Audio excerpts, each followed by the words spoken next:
April 18, 1945. 5:12 hours. Heligoland, North Sea. The wind screams across the red sandstone cliffs. Salt spray lashes the concrete gun emplacements carved into the island's edge. German sailors in heavy Kriegsmarine coats brace themselves against the gale while scanning the gray horizon through binoculars. Nothing but ocean, but the guns remain ready. Below them, the North Sea churns violently against the rocks, waves slamming into the cliffs that rise nearly 200 feet above the water. From the mainland, the island looks like a jagged fortress rising from the sea. And in many ways, that's exactly what it is. A fortress, a prison, a warning. Heligoland sits alone in the cold waters of the German Bight, a small island with an outsized role in the defense of Nazi Germany's northern coast. From here, radar stations sweep the skies. Massive coastal artillery batteries watch every ship entering the North Sea. And beneath the island's surface, an entire world of bunkers and tunnels stretches through the rock. Steel doors, ammunition depots, U-boat support facilities, command bunkers deep enough to survive even the heaviest Allied bombing. To the outside world, Heligoland is simply another fortified island. But to the Allied planners studying aerial reconnaissance photographs, it is something else entirely. An unsinkable warship anchored permanently in the North Sea. Private Karl Brenner pulls his scarf tighter around his neck as he stands beside the massive naval gun mounted on Battery Nord. The barrel stretches nearly 20 feet long, capable of firing shells more than 15 miles across the sea. The weapon sits inside a reinforced concrete bunker thick enough to shrug off direct hits from most bombs. Brenner glances toward the horizon again.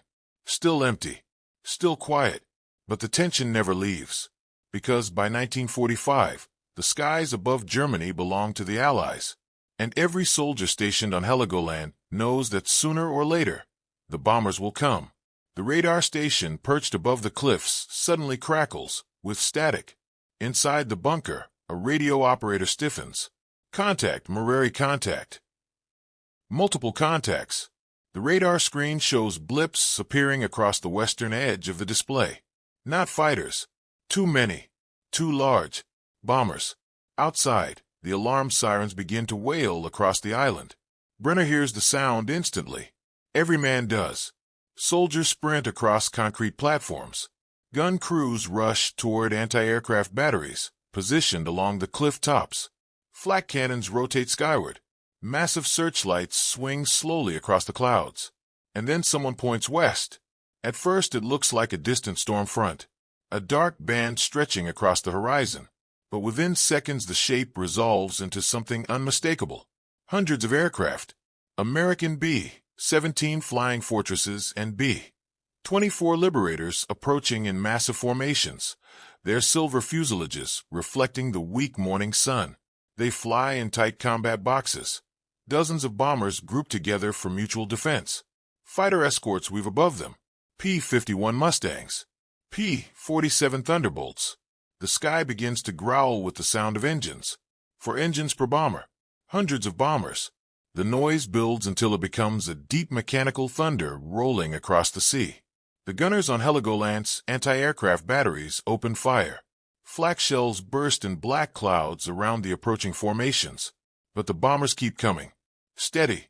Relentless. Inside the lead aircraft, an American bombardier peers through his Norden bomb sight. Below him, the island fills the entire glass view. Concrete bunkers, gun positions, radar towers, and the massive submarine pens carved into the rock along the harbor. Bomb bay doors open. The pilot calls. Hydraulic motors whine as the steel doors beneath the bomber swing wide. Cold air floods into the aircraft. The bombardier adjusts the sight. Crosshairs steady over the island. Bombs away.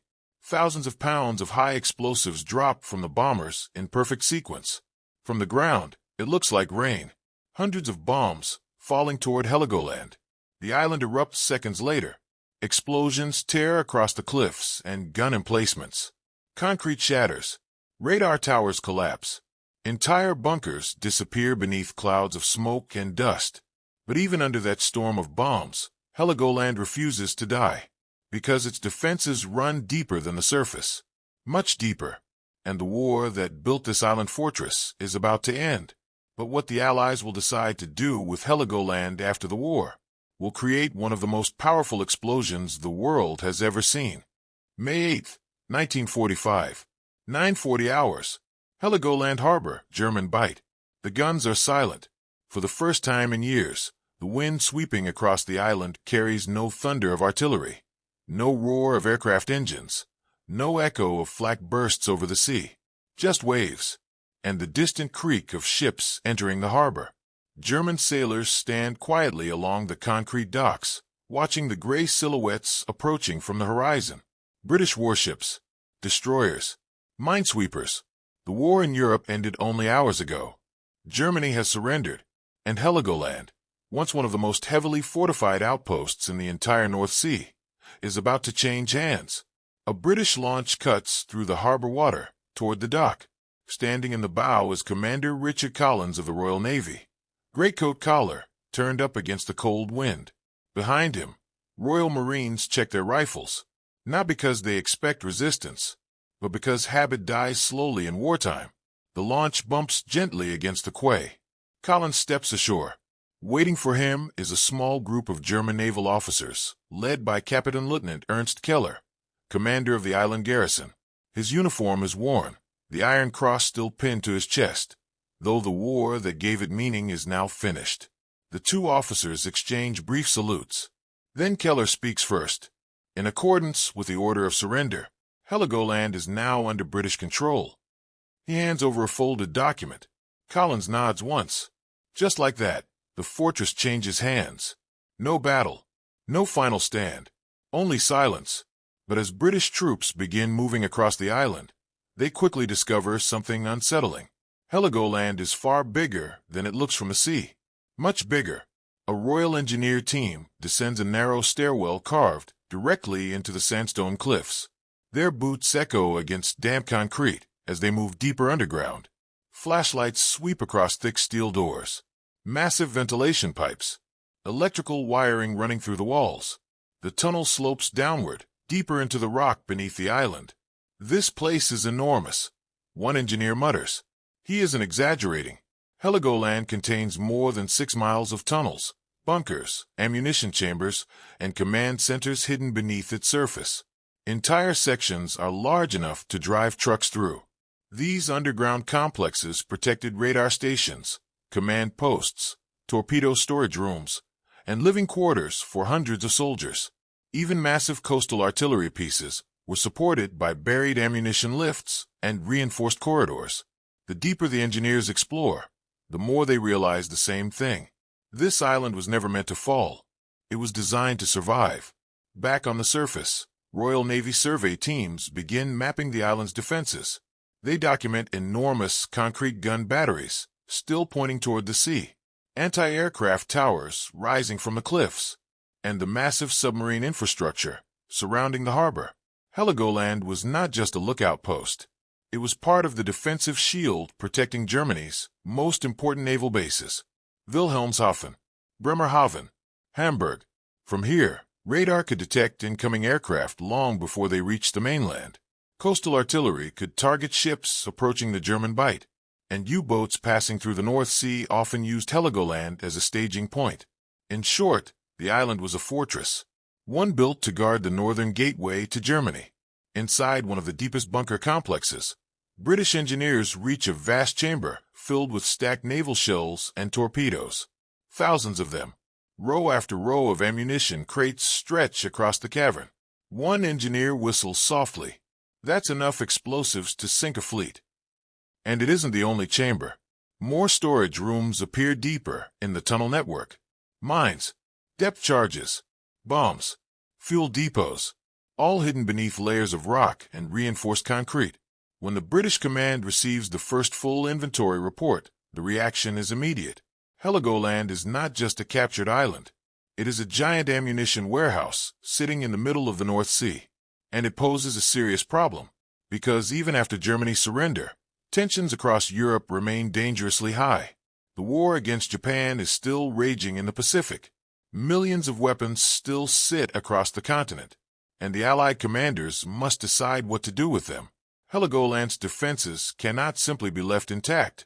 If another war ever begins, the island could once again become a deadly fortress guarding the German coast. So British planners begin discussing a radical idea. Not occupation, not dismantling, something far more permanent. Destroy it. Remove the threat entirely. The proposal seems almost absurd at first. Heligoland is made of solid rock, cliffs towering above the sea, bunkers reinforced with meters of concrete. Yet as engineers continue cataloging the vast stockpiles of German explosives hidden inside the tunnels, the plan begins to shift from impossible to possible, because buried inside those underground chambers lies enough explosive power to do something extraordinary, something the world has never seen before. Blow the island apart. The concept quickly receives a nickname among the British officers studying it: Operation Big Bang. A single massive detonation.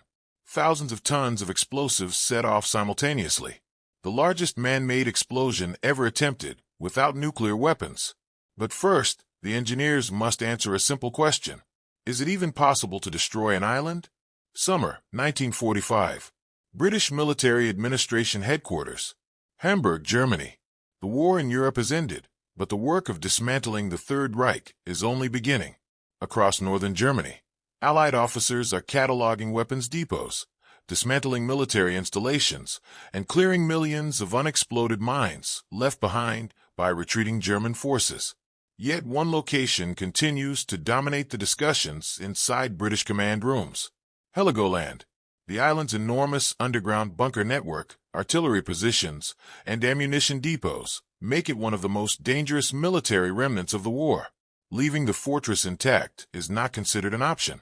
British intelligence officers warn that if Germany ever rearms in the future, Heligoland could quickly be rebuilt into a strategic naval stronghold again. But demolishing it presents an entirely different challenge. Standard demolition techniques would take years. The island's defenses are buried deep inside sandstone cliffs reinforced with layers of steel and concrete. Many tunnels stretch hundreds of feet underground. Others run directly beneath the harbor. Blowing up individual bunkers would barely scratch the overall structure. So British engineers begin evaluating something far more ambitious. Instead of destroying Heligoland piece by piece, they consider eliminating the entire fortress with one massive explosion. The proposal moves quickly through naval command channels. In London, planners at the Admiralty review aerial photographs, engineering reports, and geological surveys of the island. What they discover is both daunting and intriguing. Heligoland is not a solid granite mass. It is primarily composed of red sandstone. That geological detail changes everything. Sandstone is strong enough to form towering cliffs, but it fractures far more easily than harder rock when exposed to massive shock waves. If enough explosive force were concentrated beneath the island's surface, the rock itself could shatter. The underground tunnels, built by German engineers, might actually help the process. Instead of resisting the blast, they could channel explosive energy through the island like a network of giant cracks. The idea becomes increasingly attractive. But there is still a critical obstacle: explosives. Destroying a fortress the size of Heligoland would require an unimaginable amount of detonating power, far more than a normal demolition operation could provide. Then someone inside the Royal Engineers proposes a simple solution: use the enemy's own weapons. All across northern Germany, the British occupation forces have begun collecting massive stockpiles of captured German munitions, naval mines, depth charges, aerial bombs, artillery shells, torpedoes. Most of these weapons cannot be safely stored or reused. The safest option is controlled destruction. Instead of blowing them up in dozens of small demolitions, the British could transport them to Heligoland. Thousands of tons of explosives placed directly inside the island's tunnels. If detonated simultaneously, the combined blast could produce an explosion larger than anything previously attempted in conventional warfare. Planning begins immediately. The operation receives an official name: Operation Big Bang. Royal Engineers start calculating the precise explosive mass required to achieve the desired result.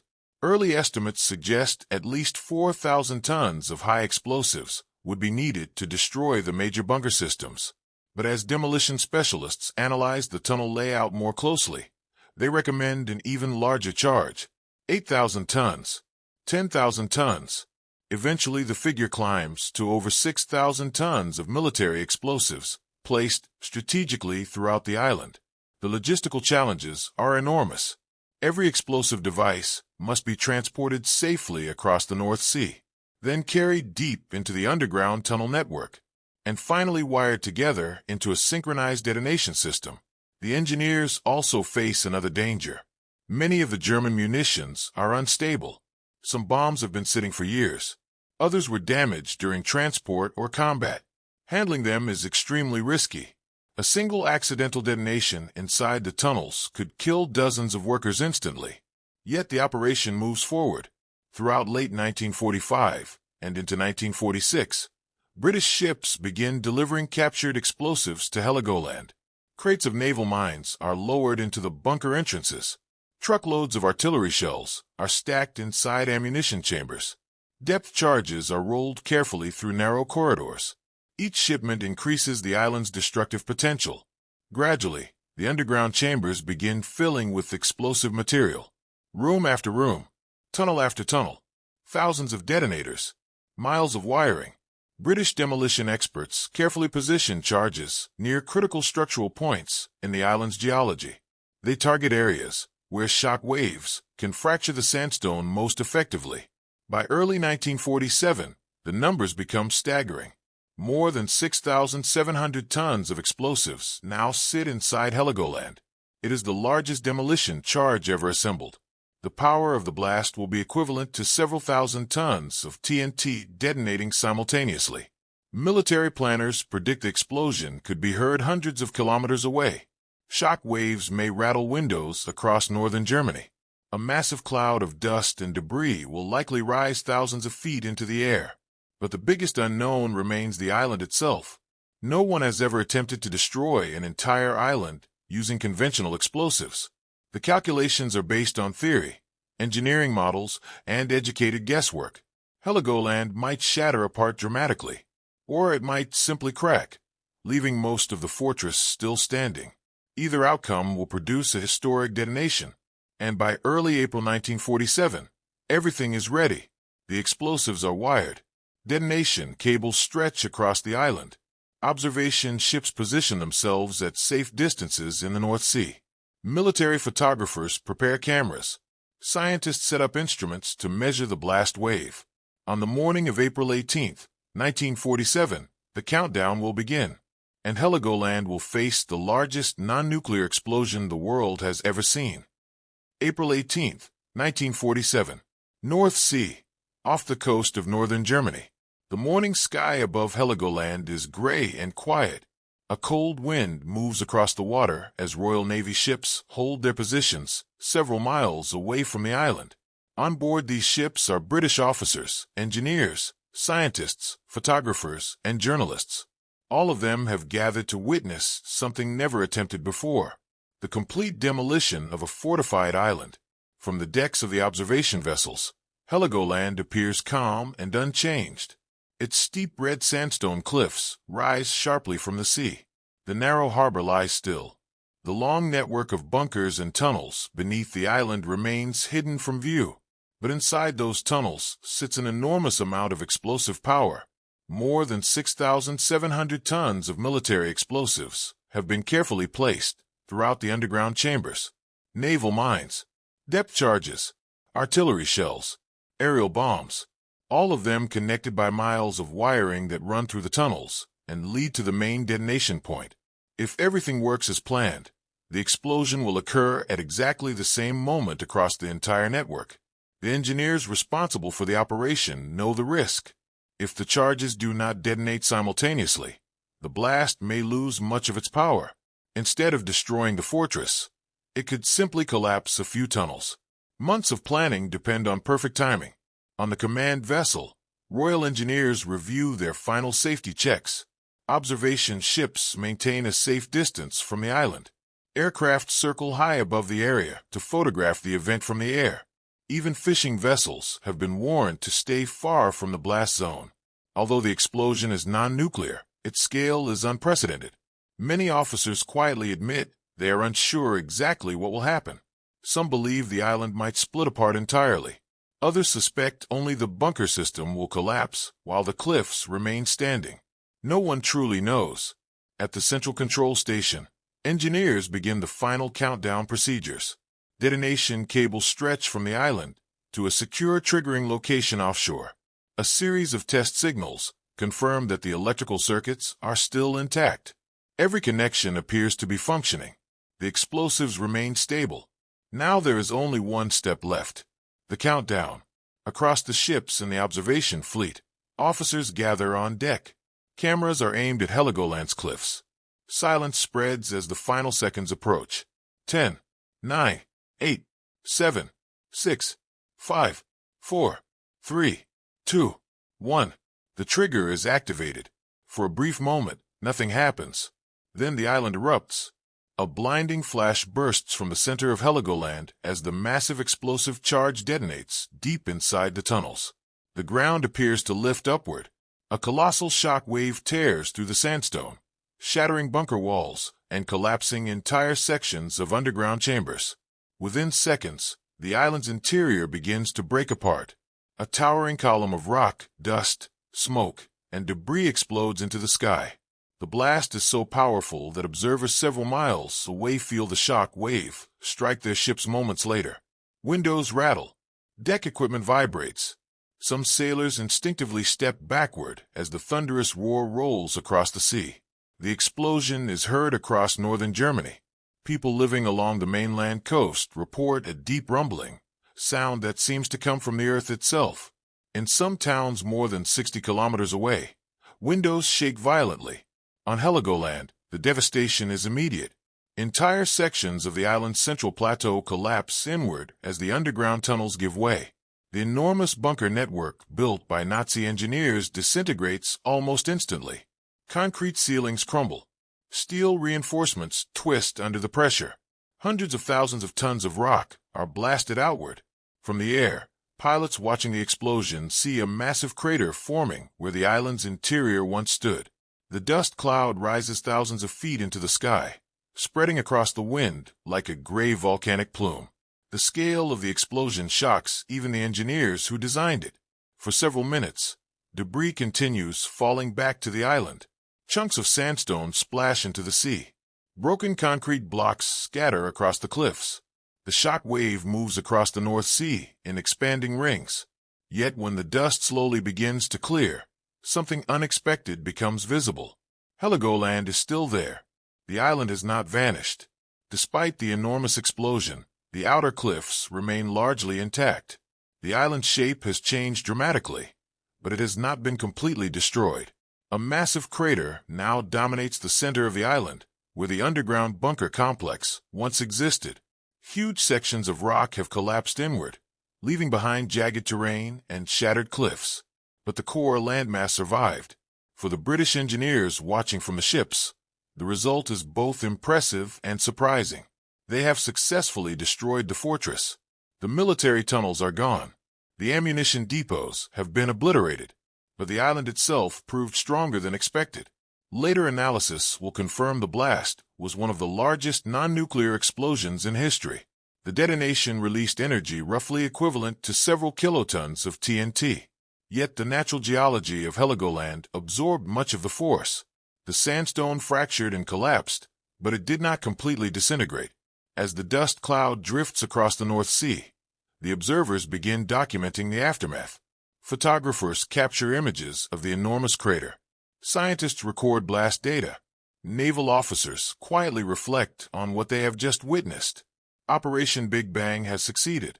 The Nazi fortress is gone. And Heligoland has just survived one of the most powerful conventional explosions ever created by human hands. In the hours after the explosion, the massive cloud of dust above Heligoland slowly begins to fade. From the observation ships, the island looks almost unrecognizable. Where a flat plateau once stood in the center, there is now a gigantic scar in the earth. The explosion carved out a crater roughly several hundred meters across. The terrain around it is chaotic. Jagged cliffs, broken rock, and collapsed tunnel entrances cover large parts of the island. For the British officers responsible for Operation Big Bang, the immediate question is simple. Did the plan work? From a military perspective, the answer appears to be yes. The underground fortress, built by Nazi Germany, has been effectively destroyed. The ammunition depots, command centers, storage rooms, and reinforced bunker tunnels that once ran beneath the island have collapsed under the pressure of the explosion. Many of those tunnels no longer exist. Others are sealed forever under thousands of tons of fallen rock. Any future military force attempting to use the island would first have to deal with the completely shattered underground structure that had been the entire purpose of the operation. But something else becomes clear during the first aerial surveys. The island itself has survived. The steep red sandstone cliffs that define Heligoland remain standing around much of the coastline. Even after the enormous blast, the basic outline of the island is still visible from the air. Pilots flying over the area report that while the central area is devastated, large sections of the island's outer landmass remain intact. For many observers, this is surprising. Some British engineers had believed the explosion might completely tear the island apart or cause large portions of the cliffs to collapse into the sea. Instead, the damage is concentrated mostly in the interior. Heligoland's natural geology has acted like a shock absorber. The island is made primarily of dense sandstone layers, formed millions of years ago. When the explosion ripped through the underground tunnels, much of the energy was absorbed by these thick rock formations. Instead of disintegrating outward, large sections simply collapsed inward. This created the enormous crater that now dominates the center of the island. In some places, the ground sank dramatically where tunnel ceilings gave way. Other areas cracked open, exposing buried concrete structures that had once been hidden deep underground. Aerial photographs taken shortly after the explosion reveal the scale of the destruction. The bunker complex that once stretched beneath much of the island has essentially disappeared, but the island remains.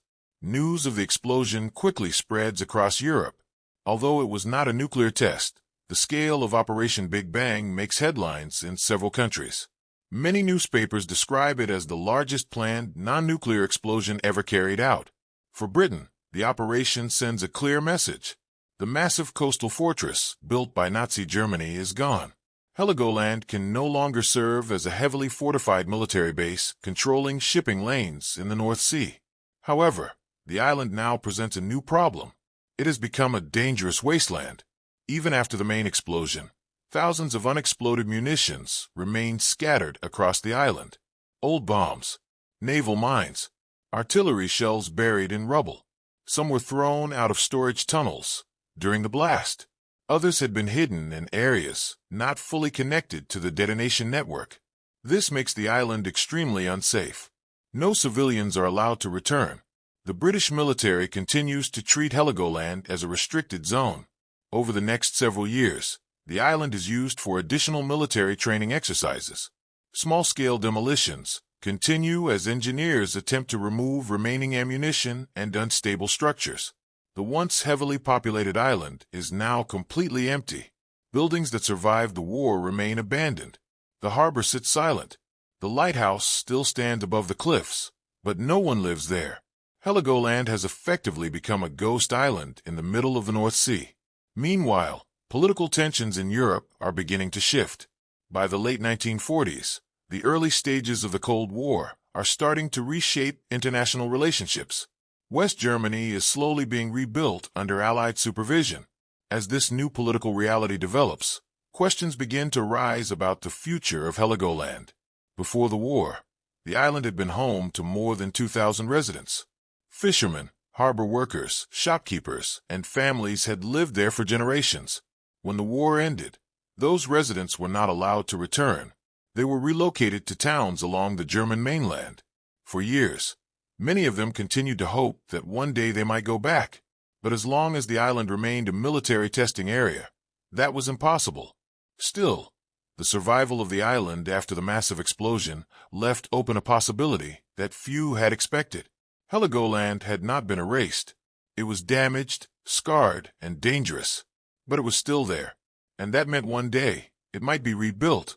During the early 1950s, public pressure in West Germany begins to grow. Former residents organized campaigns demanding that the island be returned to civilian control. Students and activists began staging symbolic protests.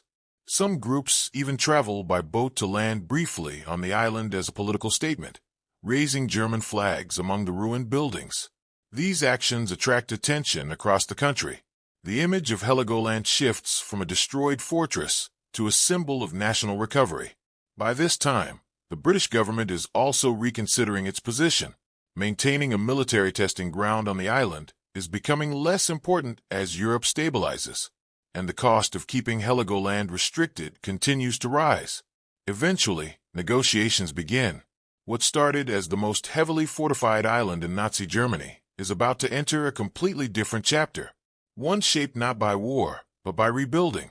By the early 1950s, Heligoland had spent several years as a silent ruin in the middle of the North Sea. The gigantic explosion of Operation Big Bang had destroyed the underground fortress built by Nazi Germany. But the island itself had not disappeared. Its red sandstone cliffs still rose above the water, scarred but unmistakably present. For the people who once lived there, that fact mattered enormously. Before the Second World War, Heligoland had been a small but vibrant community. Families had lived on the island for generations. Fishing boats filled the harbor, small shops lined the narrow streets, and children attended the island's modest school. When the war ended in 1945, those residents were forced to leave. The British military evacuated the entire civilian population because the island had become a strategic demolition and testing zone. Homes, businesses, and personal belongings were abandoned almost overnight. Many of the displaced residents relocated to towns along the German mainland, especially near the port cities of Cuxhaven and Hamburg. At first, most believed their absence would be temporary, but as the years passed, that hope slowly faded. The British military used the island for target practice, bombing tests, and demolition training. Pilots dropped practice bombs on abandoned structures. Naval units conducted exercises along the coastline. Then, in 1947, Operation Big Bang dramatically reshaped the island's landscape. For a time, it seemed Heligoland might never again become a civilian community. Yet the story did not end there. During the late 1940s and early 1950s, political conditions across Europe were changing rapidly. The early Cold War was taking shape, and Western Europe was beginning the long process of rebuilding after the devastation of the war. West Germany, officially formed in 1949, was gradually regaining political stability and economic strength. As the new nation rebuilt its identity, the fate of Heligoland became a symbolic issue. Former residents began organizing petitions and public campaigns, demanding the island's return. They argued that Heligoland had always been their home, long before it became a fortress or a military testing ground. Their message began to gain attention across West Germany. Newspapers started publishing stories about the displaced islanders and the ruined community they hoped to rebuild. Students and activists joined the cause, turning Heligoland into a broader symbol of national recovery. One of the most famous demonstrations occurred in December 1950. A small group of German students secretly sailed to the abandoned island and landed among the ruins. Once ashore, they raised a German flag over Heligoland as a political statement. The act was largely symbolic, but it attracted enormous attention. Photographs of the protest spread through newspapers, sparking debates about the island's future. For many people in West Germany, Heligoland had become more than a damaged island. It represented the possibility of reclaiming something lost during the war. At the same time, the British government was beginning to reconsider its position. Maintaining Heligoland as a bombing and demolition range was becoming less strategically valuable. Military priorities were shifting as NATO began forming new defense strategies across Europe. The cost of maintaining a restricted military zone on the island was also rising. Eventually, diplomatic discussions began between British authorities and the West German government. These negotiations were not simple. One major concern involved the enormous amount of unexploded ammunition still scattered across the island. Even after Operation Big Bang, thousands of bombs, mines, artillery shells, and demolition charges remained buried under rubble or hidden in damaged tunnels. Before civilians could safely return, extensive cleanup operations would be required. Despite these challenges, an agreement was finally reached. On March 1, 1952, Britain officially returned Heligoland to West German control. For the former residents, the announcement was emotional. Many had waited nearly 7 years for the chance to return to their island home. But when the first groups of civilians arrived, what they found was both familiar and shocking. The landscape was dramatically altered. The enormous crater, created by the 1947 explosion, still dominated the center of the island. Large areas were covered in debris from collapsed bunkers and tunnels.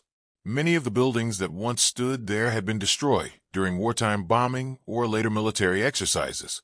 The harbor was damaged. Roads were broken. Fields and open land were littered with dangerous fragments of unexploded ordnance. Rebuilding Heligoland would require enormous effort, yet the returning residents were determined. Work began almost immediately. Teams of engineers and demolition specialists started clearing ammunition and stabilizing dangerous areas. Construction crews began repairing damaged infrastructure. Temporary housing was built while permanent homes were planned. The process was slow and sometimes hazardous. Even decades later, workers would occasionally discover unexploded bombs buried in the soil. But gradually, life returned. Fishing boats once again appeared in the harbor. New homes replaced the destroyed ones. Shops reopened. Schools welcomed children whose parents had grown up on the island before the war. Over time, Heligoland transformed from a shattered fortress into a peaceful coastal community. Tourism slowly developed as well. Visitors from Germany and across Europe became curious about the island's unusual history, dramatic cliffs, and the massive crater left by Operation Big Bang. Today, Heligoland remains one of the most unusual places in Germany. Its bright red cliffs, quiet streets, and small harbor give little indication that it was once one of the most heavily fortified naval bases in the world. Yet beneath the surface lies a complex history shaped by war, destruction, and recovery. The island survived one of the largest non-nuclear explosions ever attempted. It endured evacuation, abandonment, and years as a military testing ground. And somehow it came back.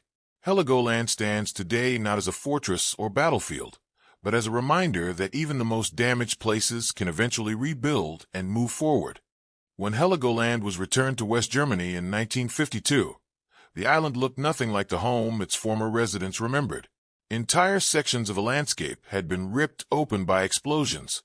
Bunkers and tunnels that once formed the backbone of Germany's coastal defenses were now collapsed piles of concrete and twisted steel.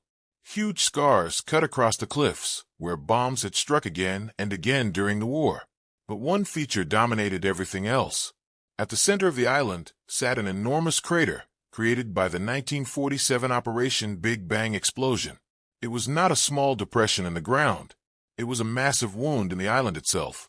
The blast had torn away millions of tons of sandstone and earth, leaving behind a deep basin surrounded by shattered rock. Even years later, the edges of the crater looked unstable and jagged. For returning residents, it was impossible to ignore. People who had grown up walking familiar paths across the island suddenly found that entire sections of land were gone. Old roads ended abruptly at broken cliffs of rock and debris.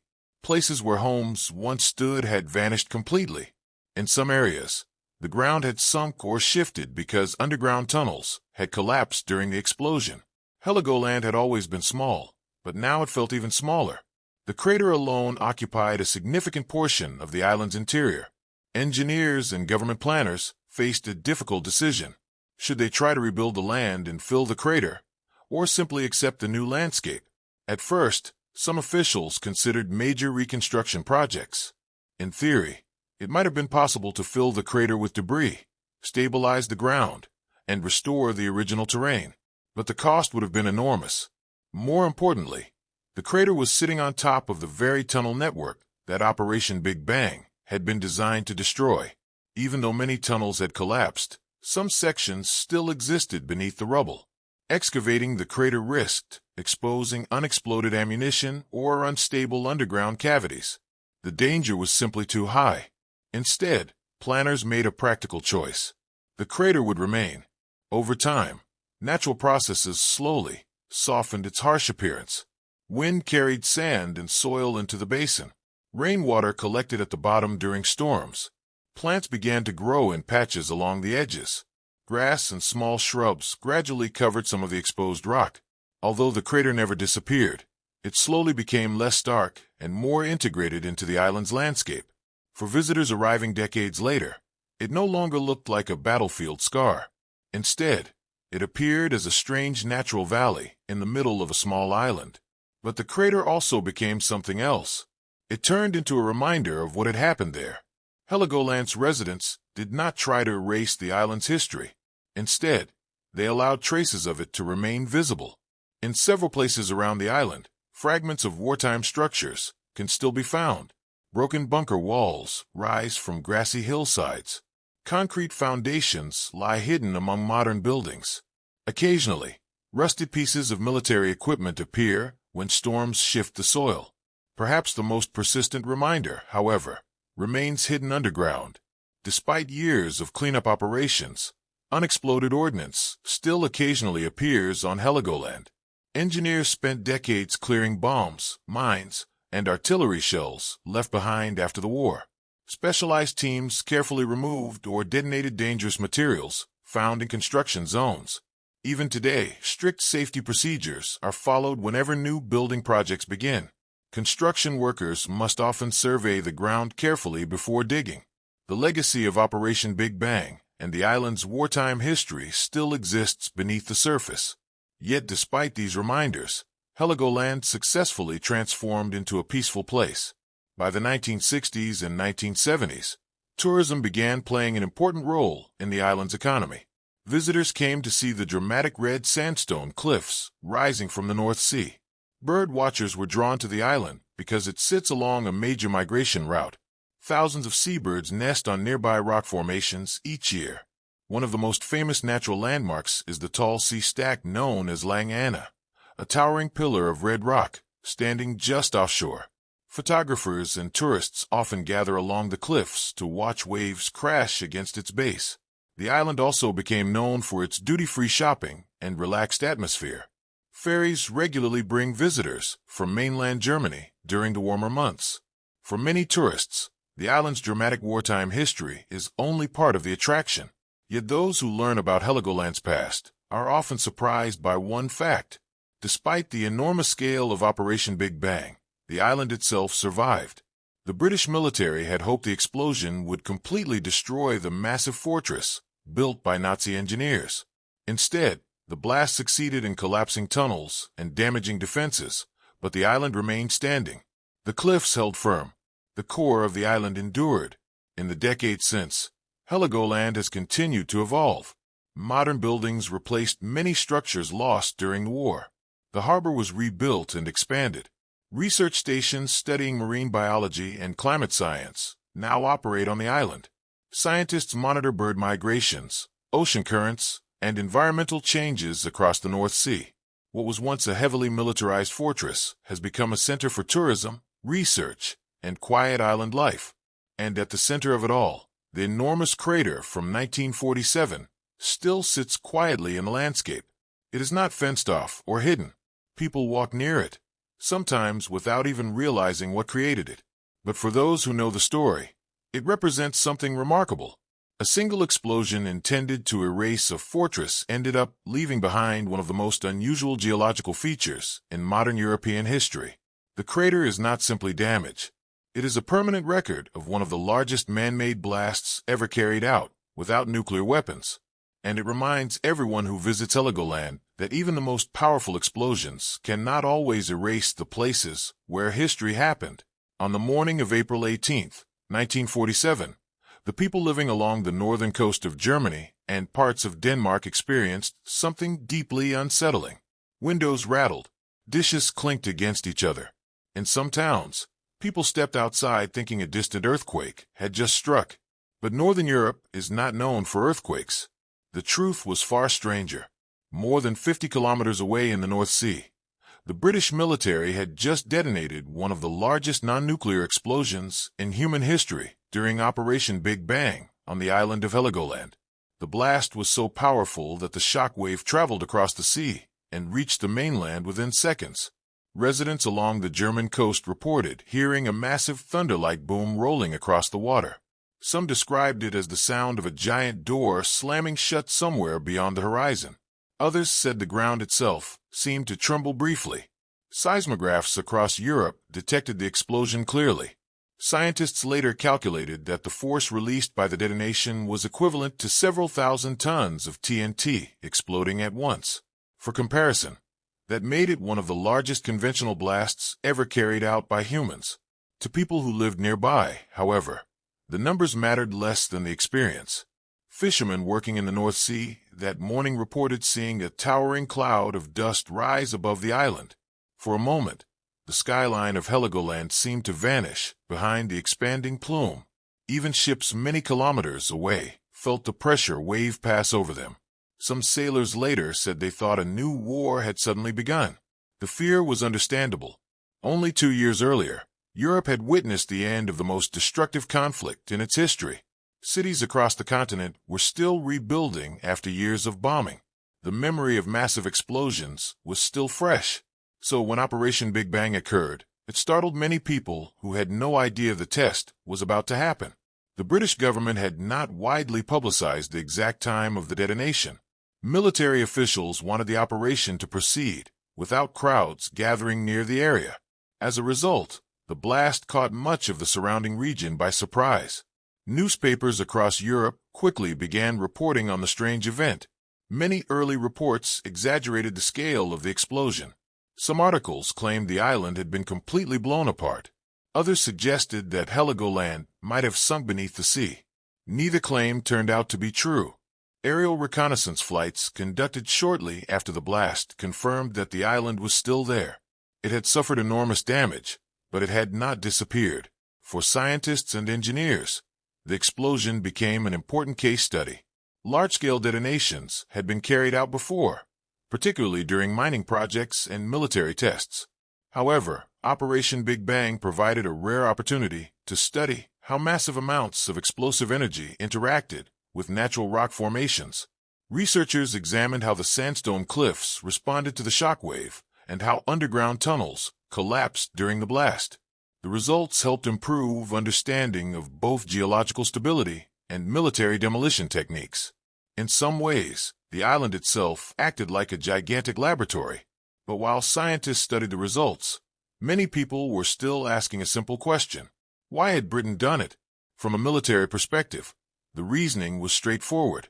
Heligoland had once been one of the most heavily fortified positions along Germany's northern coast. During both World Wars, it served as a strategic naval and air defense base, protecting access to German ports and shipping routes. By destroying the island's fortifications and tunnel systems, British forces ensured that the location could not easily be turned into a military stronghold again. However, critics argued that the scale of the explosion went far beyond what was necessary. Some observers believed the operation was partly symbolic. The British government may have wanted to demonstrate its ability to dismantle the massive defensive structures built by Nazi Germany. Others suggested that the detonation served as a dramatic reminder of Allied power in the years immediately following the war. Whatever the motivation, the explosion quickly became famous across Europe.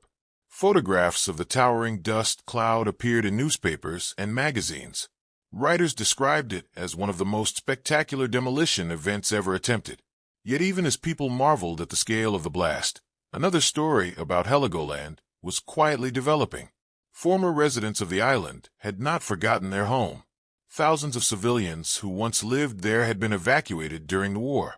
After Germany's defeat, they were not allowed to return because the island remained under British control and was being used as a bombing range. For years, these displaced residents watched from the mainland as their former homes were repeatedly targeted during military exercises. Operation Big Bang felt like the final blow. Many feared that the island they remembered had been destroyed forever, but the story did not end with the explosion. In fact, the detonation unintentionally sparked a movement that would eventually change Heligoland's future. As reports about the blast spread through Germany, public attention returned to the island. People began asking whether the bombing and destruction should continue indefinitely.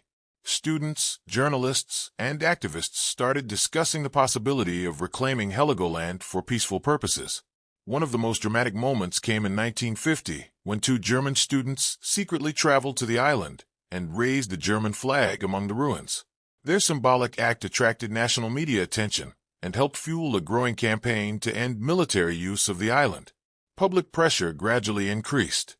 Eventually, negotiations between Britain and West Germany resulted in a decision that surprised many observers. The island would be returned. In 1952, control of Heligoland officially passed back to West Germany. Former residents were allowed to return and begin rebuilding their community. The island that Operation Big Bang had attempted to neutralize was no longer a fortress or bombing range. Instead, it became a civilian town once again. Ironically, the largest explosion in Europe's post-war years had not erased Heligoland from history. Instead, it helped draw attention to the island and set the stage for its rebirth. Today, the cliffs of Heligoland still rise above the North Sea, just as they did before the explosion. Visitors who walk across the island can still find traces of the crater and collapsed tunnels created by that enormous blast in 1947. But they will also see something else. Homes, harbors, shops and cafes. Life returned to the island that once shook Europe with a single massive explosion.